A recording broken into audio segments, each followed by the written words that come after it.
तो ही academy channel देखने वाले सभी विद्यार्थियों को मेरा प्यार भरा नमस्कार। कैसे हो दोस्तों?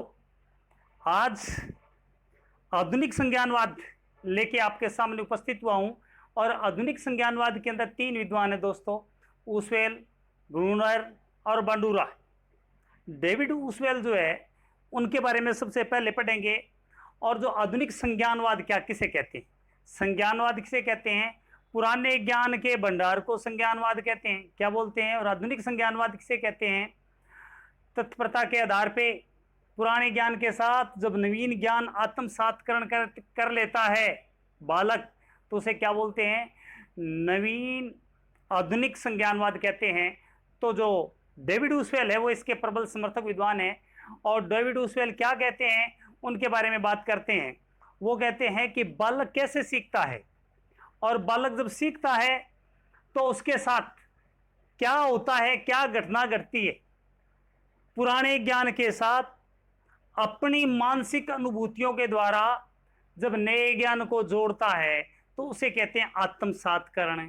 तो इन्होंने जो सिद्धांत दिया वो कौन सा था? आत्मसात्करण संज्ञानवाद। कौन सा सिद्धांत दिया? आत्मसात्करण संज्ञानवाद।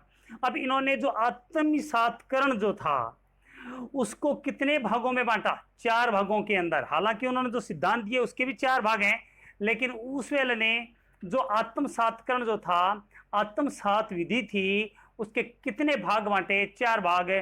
तो सबसे पहले इनका जो आत्मसात है उसके बारे में अब प्रश्न आता है कि आत्मसात किसे कहते हैं? आत्मसात दोस्तों कहते हैं जो अपनी मानसिक अनुभूतियों के द्वारा पुराने ज्ञान के साथ जब बालक नवीन पाठ को पढ़ के उसके साथ जोड़ देता है और नवीन ज्ञान को हासिल कर लेता है, उसे आत्मसात्करण कहते हैं। और इसके कितने प्रकार बताए? आत्मसात्करण के 4 प्रकार बताए हैं दोस्तों। कितने प्रकार बताए हैं? 4 प्रकार बताए हैं। नंबर 1 संयोगात्मक प्रकार। कौन सा है? संयोगात्मक प्रकार। संयोगात्मक प्रकार कौन सा है? संयोगात्मक प्रकार का होता है दोस्तों जो चीज संयोग के द्वारा सीख जाए। क्या चीज सीख जाए? संयोगात्मक प्रकार। संयोग के द्वारा सीखना। कैसे संयोग के द्वारा सीखते हैं? जैसे मांग के साथ पूर्ति अपने आप सीखी जाती है, लंबाई के साथ चौड़ाई और वजन सीख लिया जाता है। जिस प्रकार रोटी के साथ सब्जी अपने आप पता चल जाता है, पेन के साथ स्याही अपने आप पता चल जाता है, चौक के साथ बोर्ड और बोर्ड के साथ चौक अपने आप ही पता चल जाता है। अपने कई बार बोलते हैं चोली दमन के साथ है। उसी प्रकार जो चीज संयोगात्मक तौर से सीखते हैं उसे बोलते हैं संयोगात्मक प्रकार बोलते हैं। इसे क्या बोलते हैं? दूसरा है अधीनस्थ सीखना। यह तो संयोगात्मक सीखना कौन सा है? संयोगात्मक सीखना। और दूसरा है अधीनस्थ सीखना। कौन सा है? अधीनस्थ सीखना। अधीनस्थ सीखना किसे कहते हैं दोस्तों? जब किसी एक के अधीन, किसी एक तथ्य के अधीन अनेकों को सीखना, उसको अधीनस्थ सीखना कहते हैं। जैसे आप प्रायवाची जानते हो ना, सूर्य एक ट्रेडिशनल नाम है सूर्य देवता। उनके प्रायवाची क्या है? दिनकर है, भानु है ना। लेकिन वो तो बाकी गौण है, लेकिन मुख्य में किसको रखते हैं? दिनकर को रखते हैं। यानी कि एक के अधीन अन्यों को सीखना, मुख्य को याद करना। जैसे समुंदर, समुंदर की क्या चीज है? सागर है, उसके बाद में पयोधी है ना, उसके बाद में रत्नागर है। उसी प्रकार हालांकि एक के अधीन जब दूसरों को सीख लेना, उन चीजों को, उसी के अन्य नाम हैं लेकिन मुख्य को आगे रखना, उसको बोलते हैं अधीनस्थ सीखना कहते हैं। क्या बोलते हैं? अधीनस्थ सीखना। तीसरा है सह संबंध सीखना। कौन सा है? सह संबंध सीखना। अब सह संबंध सीखना क्या है दोस्तों? आप लोगों को पता है एक लड़की जब उसकी शादी हो जाती है, दूसरे घर में चली जाती है, तो वो किसी की मामी बन गई, किसी की बहू, किसी की दादी बनेगी, वो कभी आगे चल के किसी की भाभी बनेगी, बहुत सारे। लेकिन है तो वो एक ही ना अपने आप। लेकिन उसके दूसरों के साथ क्या हो जाते हैं? सह संबंध। क्या हो जाते हैं? सहज संबंध बन जाते हैं, अपने आप ही अनेक प्रकार के संबंध उत्पन्न हो जाते हैं, एक से अनेक प्रकार के संबंध उत्पन्न हो जाते हैं, उसको बोलते हैं सहज संबंध। जैसे जो सहज संबंध है उसके बारे में अपने बात करें, राष्ट्रीयता। अब राष्ट्रीयता के साथ अनेक संबंध जुड़ गए, तो राष्ट्रीयता नाम आते ही अपने जो सरकारी संपत्ति है उसकी देखभाल करेंगे, देश का प्रतीक उसका सम्मान करेंगे, देशभक्तों को मान सम्मान देंगे, देश की जो टीम है विदेश में खेलने जाएगी तो उसका हम प्रशंसा करेंगे। हम अपने देश की आलोचना करते हैं क्या? उसी प्रकार दूसरे घर की लड़की जब हमारे घर की बहू बन जाती है तब उनकी हम प्रशंसा करते हैं, हम अपने ही परिवार का उसे सदस्य मानने लग जाते हैं, उसको बोलते हैं। चौथा है महाकोटि सीखना। कौन सा है? महाकोटि सीखना। कौन सा है? महाकोटि सीखना। दोस्तों महाकोटि सीखना क्या चीज है? महाकोटि सीखना जब भी एक ही वर्ग के जीव जंतुओं को एक ही श्रेणी में रखना, जैसे मांसाहारी जीवों का समूह, जैसे लकड़बग्गा, शेर, बाघ वगैरह ये, और शाकाहारी जीवों का समूह जैसे है हाथी है, भैंसा है, गाय है, हिरण है, ये सारे क्या चीज है? शाकाहारी जीवों का समूह। ये महाकोटि सीखना है। तो यानी कि जो आत्मसातकरण का मतलब होता है, जो हमारे पास में पुराना ज्ञान है, क्या चीज है? जो हमारे पास में पुराना ज्ञान है, पुराने ज्ञान के साथ सीखी गई अनुभूतियों का सही ढंग से जोड़ देना। क्या कर देना है? जोड़ देना है। तो यह आत्मसातकरण के हमने 4 प्रकार बताए हैं दोस्तों। इसमें 2 सह से सहयोगात्मक, सह से सहसंबंध, और आपको पता है महाकोटि और अधीनस्थ। अब बात आती है कि जो डेविड ऊसवेल साहब है उसने जो सिद्धांत दिए उसके कितने प्रकार बताए। जो इन्होंने सिद्धांत दिए हैं उसके भी 4 प्रकार बताए हैं। 4 प्रकार कौन से हैं? नंबर 1 रटकर सीखना। कौन सा? इनका जो सिद्धांत दिया है उन्होंने, रटकर सीखना। रटकर है सीखना। हालांकि ऊसवेल के सिद्धांत से कभी कभार ही प्रश्न आता है, कम आते हैं, कि इनके जो सिद्धांत उसके कितने प्रकार है? 4 प्रकार हैं।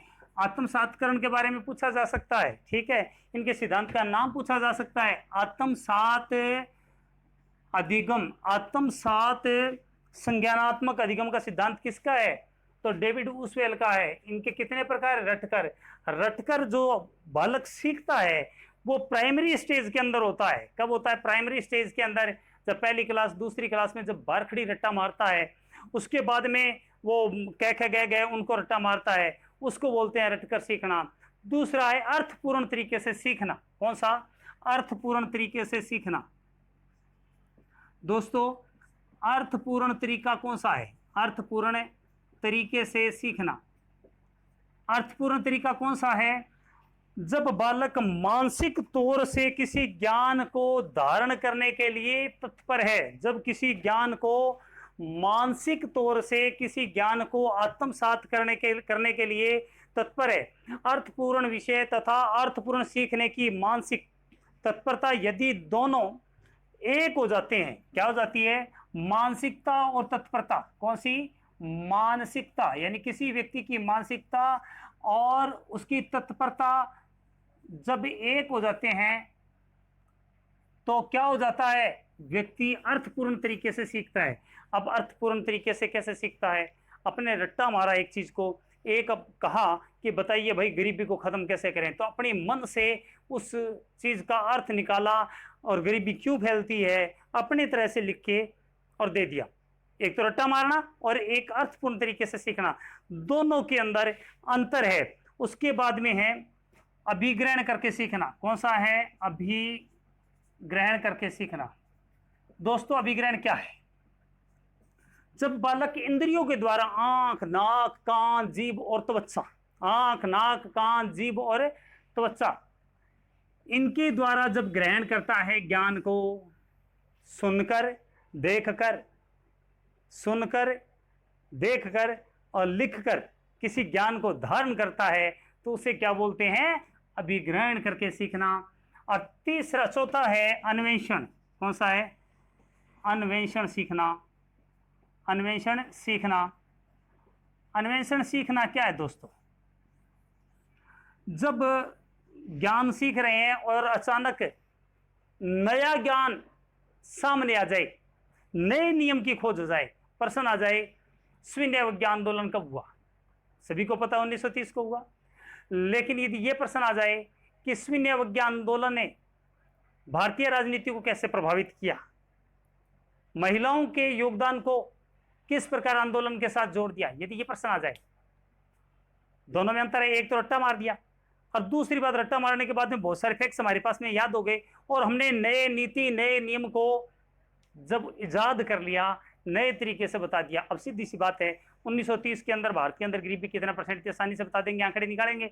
लेकिन यदि प्रश्न आ जाए कि गरीबी को दूर कैसे किया जा सकता, तो बहुत सारी चीजें अपने मन से नए ज्ञान को इजाद कर देंगे, नया अर्थ निकाल लेंगे। तो वो क्या चीज है? अन्वेषण कर लेना, नई चीज की खोज कर लेना, पुराने ज्ञानों को, पुराने तथ्यों को जोड़ जोड़ कर उसे बोलते हैं अन्वेषण। तो यहाँ पर देखो एक रे आ रहा है, यहाँ पर ए, तो ए ले लिया, इधर से रे ऊपर अपनी तरफ से मात्रा लगा दी, तो क्या बन गया? अरे अरे उषा अय्याज, क्या ये उस से उसवेल हो गया सीधा, बिल्कुल सिंपल है ना। ये चारों के चारों जो हैं सिद्धांत बता दिए। अब दोस्तों अपने पढ़ेंगे ब्रूनर का सिद्धांत, तब तक आप स्क्रीनशॉट ले लें, फिर अपने ब्रूनर का सिद्धांत पढ़ेंगे। हाँ, तो आपने पहले उसवेल के बारे में, डेविड उसवेल के बारे में बताया और उसको समझा। अब अमेरिका के एक प्रसिद्ध विद्वान जेरोम एस ब्रूनर के बारे में पढ़ेंगे। किसके बारे में पढ़ेंगे? Jerome S Bruner. जीन प्याजे का तो नाम सुना ही था आपने। जीन प्याजे के विकल्प के रूप में आया। इन्होंने किसी वस्तु के मूल यानी कि उसकी संरचना के बारे में बात की है इन्होंने, कि किसी भी वस्तु की संरचना को यदि बालक जान गया तो ज्ञान प्राप्त करने में किसी प्रकार की भी त्रुटि नहीं करेगा। जैसे एक बालक है और उसने कंप्यूटर सीखना है, ठीक है, और कंप्यूटर के बारे में जानना है, तो वो हार्डवेयर, सॉफ्टवेयर, उसके माउस और उसके जो प्रिंटर उसके साथ जो जुड़ा हुआ है, उसके बाद में उसकी स्क्रीन है, उसके बारे में उसकी जो वायर है, उसका सीपीयू है, उसका मॉनिटर है, उस सारी चीजों के बारे में जानना, हर चीज के बारे में जानना, प्राइमरी स्टेज को, और उसके बाद में उसकी जो विशेष स्टेज है उसको जानना, संपूर्ण संरचना पर बल देते हैं ये। इसीलिए जो इन्होंने सिद्धांत दिया वो संरचनावाद सिद्धांत दिया। तो हमने उसवेल का सिद्धांत पढ़ लिया, अभी थोड़ी देर बाद में बांडुरा का पढ़ेंगे। तो आधुनिक जो संज्ञानवाद हम पढ़ रहे हैं उसमें ब्रूनर, जे.एस. ब्रूनर, इन्होंने जो सिद्धांत दिया, संरचनात्मक अधिगम का सिद्धांत दिया। कौन सा?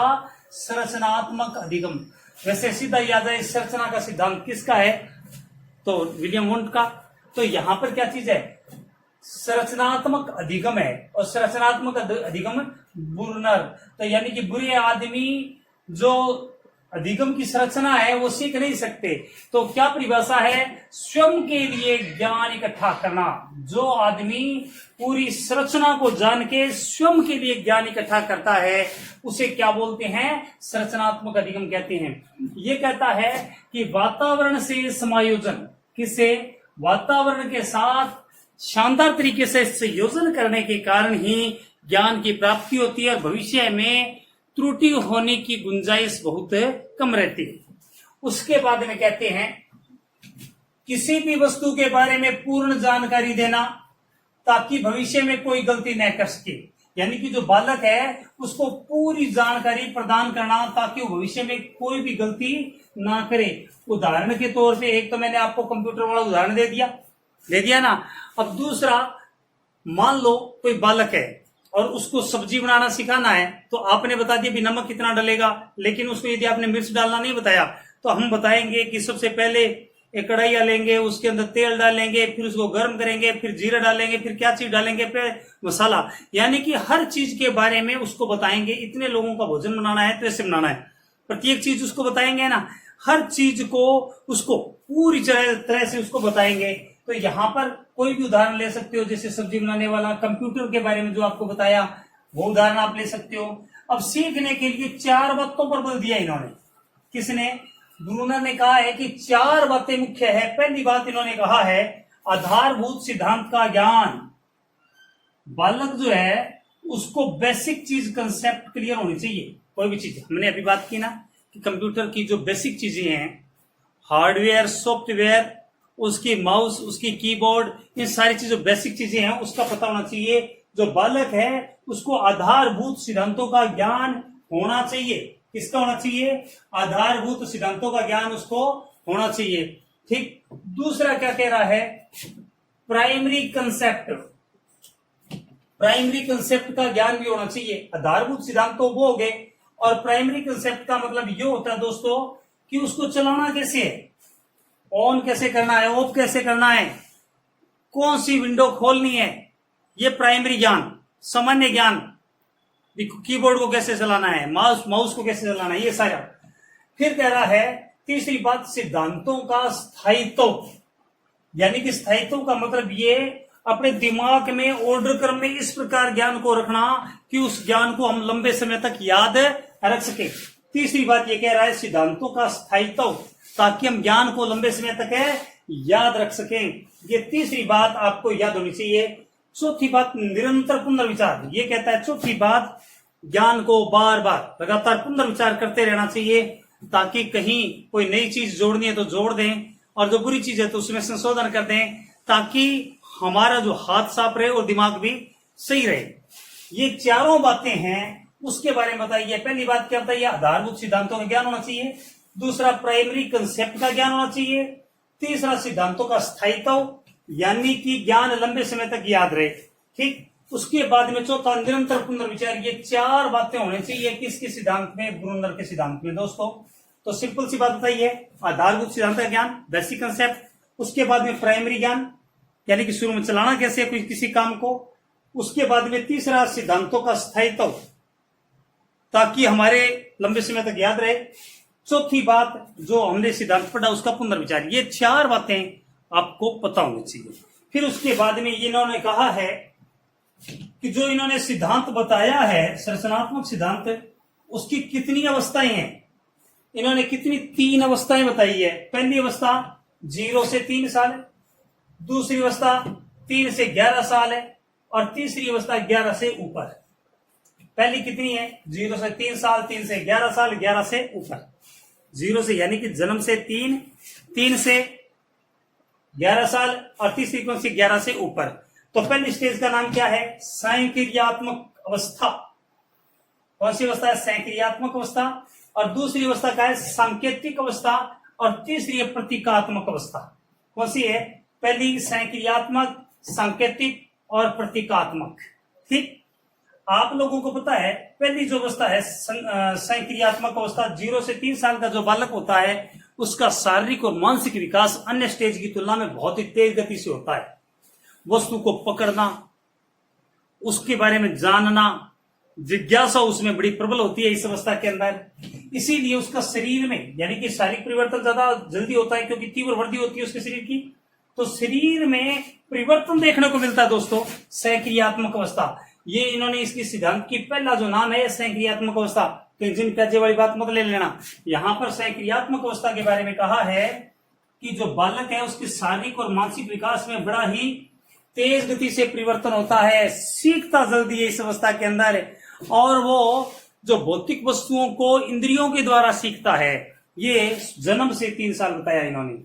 दूसरी सांकेतिक अवस्था बताया है। कौन सा? सांकेतिक अवस्था को छाया अवस्था का है। ये बहुत इंपॉर्टेंट है, ये प्रश्न पेपर में आ सकता है, 100% आ सकता है। छाया अवस्था, संकेतों को जानकर उसके बारे में जान लेना, वस्तु को देखकर उस पर कमेंट करना कि ये गाड़ी है, ये ऊंट है, ये भैंस है। 3 से लेकर 11 वस्तुओं को देखकर समझना।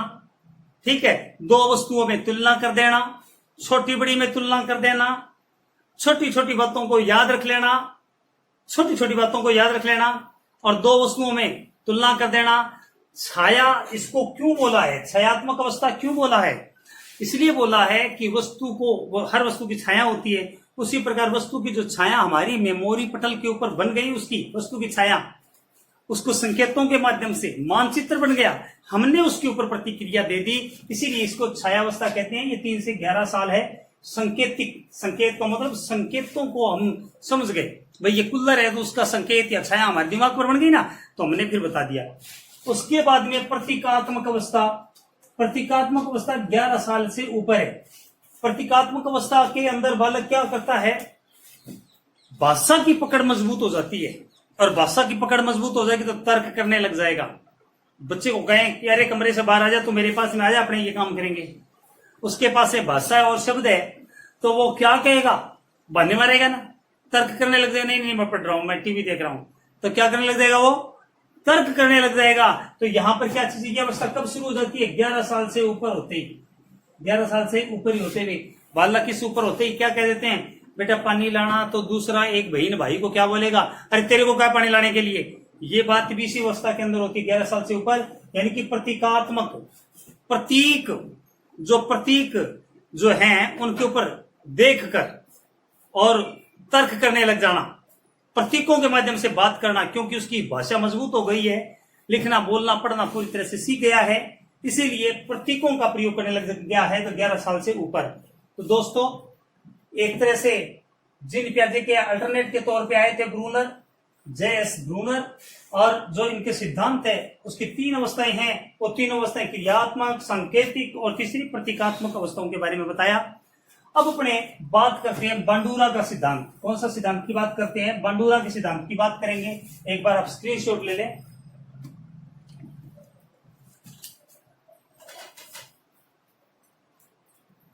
तो दोस्तों अपने उस्वेल का सिद्धांत भी कर लिया, ब्रूनर का भी कर लिया और बांडुरा का भी, और आपने स्क्रीनशॉट भी ले लिया होगा।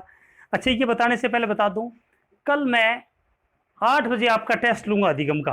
किसका, अधिगम का टेस्ट लूंगा, और 9 बजे राइट लाइव आपसे बात करूंगा। कितने बजे, 9 बजे आपसे लाइव बात करूंगा। तो दोस्तों आप लाइव के लिए भी तैयार हैं। कई दोस्तों की डिमांड थी कि सर लाइव आके कुछ बताएं हमें, तो कल लाइव अपने बातें करेंगे। दूसरी बात, कई दोस्तों को अपने रूबरू परिचित होंगे, और साथ में कोई भी समस्या हो तो आप पूछना, बताने का प्रयास करूंगा। और कल पेपर में देखते हैं कैसा परफॉर्मेंस होगा, क्योंकि आज ये यूनिट, दूसरा यूनिट पूरा हो जाएगा आज, और दूसरा यूनिट पूरा हो जाएगा तो अधिगम का ये पूरा यूनिट आपको करवा दिया है। और आप बढ़िया से आज रात को इसको देखना, पूरे वीडियो को देखना, नोट्स बनाए हुए हैं तो उनको पढ़ना, और पूरा इस जो मैंने करवाया उसमें से पेपर दूंगा, और पेपर को बढ़िया तरीके से हल करना, मेहनत करना, किताबों में से और कहीं से भी आपने हेल्प लेनी हो तो ले लेना भले ही, ठीक है। तो आपका पता चल जाएगा कितने नंबर आएंगे। तो कल पेपर होगा, 9 बजे मैं लाइव आऊँगा, और 8 बजे आपका पेपर शुरू हो जाएगा, ठीक है। तो अपने बात करेंगे बांडुरा का। किसके बारे में बात करेंगे, बांडुरा कनाडा के विद्वान थे। कहाँ के विद्वान थे, ये कनाडा के विद्वान थे, और इन्होंने सिद्धांत दिया, उसका नाम था सामाजिक अधिगम का सिद्धांत। कौन सा सिद्धांत दिया था इन्होंने, सामाजिक अधिगम का सिद्धांत दिया था। कौन सा सिद्धांत दिया था, सामाजिक अधिगम का सिद्धांत इन्होंने प्रदान किया था दोस्तों। तो इनका जो सिद्धांत है इसके कई नाम है, सामाजिक अधिगम का सिद्धांत, निर्देशन का सिद्धांत, प्रतिरूपण का सिद्धांत, अवलोकनात्मक अधिगम का सिद्धांत, प्रक्षेपणात्मक सिद्धांत, अप्रत्यक्षात्मक अधिगम का सिद्धांत, ये इसके नाम है। इन्होंने किस पर बल दिया है कि अवलोकन से कोई भी बालक है वो सीखता है, अवलोकन के द्वारा सीखता है, और इसके अंदर जो मान्य व्यवहार है उसको अपना लेता है, और अमान्य व्यवहार का त्याग कर देता है दोस्तों। तो यहाँ पर सामाजिक अधिगम कि बालक जो है वो समाज से सीखता है। किससे सीखता है, अपने आसपास वातावरण में जो समाज है उसी से सीखता है। आप लोगों ने देखा होगा कि अमिताभ बच्चन के बाल लंबे लंबे होते थे तो दूसरे लोगों ने उनको देख देख के बड़े बड़े बाल रखे। महेंद्र सिंह धोनी के बालों को देख के दूसरे लोगों ने रखे या नहीं। कई बार मोदी साहब बोलते हैं तो वैसा हम बोलने का प्रयास करते हैं, तो समाज से। उसके बाद में अवलोकन का मतलब देख कर सीखना। उसके बाद में अप्रत्यक्षात्मक अधिगम का सिद्धांत, कई बार जो अधिगम है वो दूसरे आदमी को होता है, और उस आदमी से सीखा हुआ अधिगम हम प्राप्त कर लेते हैं, वो भी इसी के अंतर्गत आता है। कई बार अब हमें पता नहीं है कि हमारे यहाँ पर शादी विवाह में गीत क्यों गाए जाते हैं, लेकिन हमारे पूर्वजों ने गीत गाए, उससे पहले उनके पूर्वजों ने गाए, उसके बाद में अब हम गा रहे हैं। तो यानी कि प्रत्यक्ष तो हमें पता नहीं है ना कि रीति रिवाज क्यों मनाई जाती है, क्यों किया जाता है। इसीलिए अप्रत्यक्ष तौर से हमें उन रीति रिवाजों और गीतों को हम अपनाते हैं। जैसे मैं सिंपल सा उदाहरण बताता हूँ आपको। मान लो एक कार वाला जा रहा है, और कार वाला जा रहा है तो सामने से कार वाला आ रहा है, और वो कह रहा है भैया यहाँ पर तो सड़क बहुत खराब है, बड़े बड़े गड्ढे हैं। तो वो जाने वाला कार वाला वापस वहीं से मोड़ लेता है। उसको तो पता नहीं है कार के वहां रास्ते के अंदर गड्ढे हैं, वो उसको कहने पर ही वो वहां से वापस मोड़ लाया, इसीलिए इसको बोलते हैं अप्रत्यक्षात्मक अधिगम। उसके बाद में प्रक्षेपण। प्रक्षेपण अपने कहते हैं ना, किसी चीज को, अपनी जो चीजें हैं वो दूसरे के ऊपर थोपना। अवलोकन, देख के सीखना। प्रतिरूपण, दिया हुआ जो ज्ञान है, जो सामने में दिखाई दे रहा है वैसा अपना लेना, वैसा का वैसा रूप धारण कर लेना। निर्देशन का सिद्धांत भी कहते हैं कि भाई ये ऐसा कर रहे हैं तो तुम भी ऐसा करो, वैसा, यदि ये बढ़िया है तो तुम भी बढ़िया बनो। निर्देशन।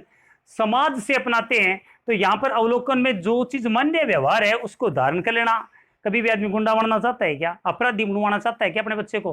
कोई भी डाकू बनाना चाहता है क्या? सारे सोचते हैं इंजीनियर, डॉक्टर, कलेक्टर, मास्टर वगैरह ये बने ना।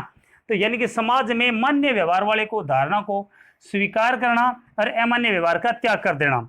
अब इन्होंने कई प्रयोग किए, लेकिन जो प्रसिद्ध प्रयोग है, एक तो बेबी डॉल स्टडी, जो जिनकी बड़ी आलोचना हुई थी। उसके बाद में दूसरा जोकर प्रयोग, इनके सिद्धांत जो था वो आलोचना क्यों, इसके ऊपर भी बात करेंगे। अब सबसे पहले baby doll study. Baby doll study क्या है कि एक पार्क के अंदर एक बेबी डॉल रखी हुई थी, वैज्ञानिक ने रख दी, और वहीं पर पास में कैमरे कुमरे की व्यवस्था कर दी, और वहां से एक बुढ़ी औरत जा रही थी और वो उस बेबी डॉल से टकरा गई। ऐसी जगह रखी हुई थी कि उसको दिखाई नहीं दिया, टकरा गई और वो गिर गई। गिरने के बाद में उसको गालियां निकाली, उस डॉल को, जो गुड़िया थी, यानी बेबी डॉल गुड़िया जो थी, उसको गालियां निकाली। उस औरत ने पैर से मारे, मुक्के मारे, घटिया ना हो तो। और उसके बाद में जो रिकॉर्डिंग की उस औरत ने, सॉरी उस वैज्ञानिक ने, और वैज्ञानिक का नाम क्या, बांडूरा। उस बांडूरा ने जो रिकॉर्डिंग की वो स्कूल के बच्चों को बताया गया, स्कूल के बालकों को दिखाया गया, और 50 बालकों को जब ये मूवी दिखाई, और उसके बाद में उनको भी उसी पार्क में लाया गया, और लाने के बाद में उसी बेबी डॉल को वहां पर रखा गया, तो उन 50 बच्चों ने भी वैसा व्यवहार उसके साथ किया। क्यों वीडियो के अंदर जैसा देखा तो अधिकतर बच्चों ने वैसा व्यवहार किया। तो यहां पर बेबी डॉल स्टडी। तो दूसरे लोगों ने इनकी आलोचना इसलिए की क्योंकि गुड़िया क्या थी, निर्जीव थी। गुड़िया निर्जीव थी, उसके आधार के ऊपर हम आकलन नहीं कर सकते कि जैसा देखा दूसरे वीडियो के अंदर देखा, उसकी मूवी के अंदर देखी, वैसा व्यवहार उन्होंने किया। तो बोला कि ये उपयुक्त नहीं है बात। फिर उन्होंने जोकर पर प्रयोग किया। एक जोकर को एक पार्क में खड़ा कर दिया, तो वहां पर जो भी छोटे बच्चे बड़े उससे हाथ मिला के जाते, जोकर भी हाथ मिलाता। उसकी भी मूवी बनाई उन्होंने, वीडियो बना ली। किसने? बांडूरा साहब ने। और बनाने के बाद में वो भी बच्चों को दिखाया गया, 50 बालकों को दिखाया गया। जब वो दिखाई गई वीडियो, तो वो जो बालक थे 50, उनको उस पार्क में लाए, तो उन्होंने भी उसके साथ हाथ मिलाया, कि वीडियो के अंदर वो हाथ मिला रहे थे जोकर के साथ। ऐसा होता है ना। उसके बाद में ये तो मेन और है, और प्रयोग भी किए इन्होंने ये भी कहा कि जो स्कूल है, स्कूल के अंदर छोटी छोटी वीडियो दिखाई हिंसकता वाले और दूसरे वाले। तो उन्होंने ये कहा जिनके घर के आसपास का जो वातावरण हिंसक है, तो बालक के ऊपर हिंसक और गाली गलौच वाला होगा। घर के अंदर संयुक्त परिवार नहीं, एकल परिवार है, टीवी के आगे बालक बैठा रहता है या मोबाइल के अंदर ही घुसा रहता है, तो वो एकांतमुखी होगा। जो संयुक्त परिवार में है तो हंसमुख होगा और वो खुश रहने वाला होगा, और उसके बाद में सामाजिक तौर से उसमें दया, प्रेम, स्नेह, सहानुभूति की भावना होगी, संयुक्त परिवार में होगा, लोगों के साथ मिलने जुलने वाला होगा। और उसके बाद में उन्होंने कहा जो बालक स्कूल के अंदर है, वीडियो दिखा के उसके ऊपर भी प्रयोग इन्होंने किए। तो जैसा उन्होंने बताया बांडूरा साहब ने, वैसा ही वो बालक निकले। ऐसे प्रयोग किए। तो इन्होंने ये कहा कि जो समाज के अंदर चारों तरफ आपका जो वातावरण है वो बढ़िया होना चाहिए, समाज का वातावरण बढ़िया होना चाहिए, और टीचर को भी जो अवलोकन है वो उच्च दर्जे का, रुचि वाला अवलोकन होना चाहिए, मोटिवेशन वाला होना चाहिए। बालक को सकारात्मक शिक्षा देनी चाहिए। खुद के जो कपड़े हैं, बोलने का तरीका है, उसका जो एटीट्यूड है, वो सारा का सारा पॉजिटिव होना चाहिए, क्योंकि बालक क्या सीखता है, अवलोकन के द्वारा सीखता है। इसीलिए वातावरण शानदार होना चाहिए। तो ये सारे के सारे तीनों जो आधुनिक संज्ञानवाद के वुसवेल, ब्रूनर, बांडूरा, ये तीनों बता दिए। इन्होंने किस पर बल दिया था? ब्रूनर ने संरचना के ऊपर बल दिया था पूर्ण तरह से, और बांडूरा ने अवलोकन पर बल दिया है। किस पर बल दिया है? अवलोकन के ऊपर बल दिया है। ठीक है। उसके बाद में वुसवेल है, उन्होंने आत्मीकरण के ऊपर, पूर्व ज्ञान के साथ नवीन ज्ञान को जोड़ना, इन तीनों चीजों के ऊपर बल दिया है। ये है आधुनिक संज्ञानवाद दोस्तों। क्या चीज है? आधुनिक संज्ञानवाद। आप जान गए होंगे उसके बाद में पेपर में जब दूंगा तो आपकी सारी बात क्लियर हो जाएगी। कल अब मैं 9 बजे आपसे लाइव मिलता हूँ, 8 बजे आपका पेपर शुरू हो जाएगा। मैं वीडियो पहले ही डाल दूंगा, उस पेपर को फटाफट आप हल कर लेना। 8 बजे ही हल देकर आपको डाल दूंगा। 9 बजे जो है आपसे लाइव मिलेंगे। तो आपकी कोई भी समस्या हो तो आप मेरे को बताना। जो भी चीज़ें आप जो पूछना चाहो, मेरे बारे में पूछना चाहो, उसके बाद में पढ़ाई के बारे में पूछना चाहो, किसी टॉपिक के बारे में पूछना चाहो, तो 9 बजे मिलेंगे। जब तक आप खुश रहें और पढ़ाई करते रहें। जय हिंद।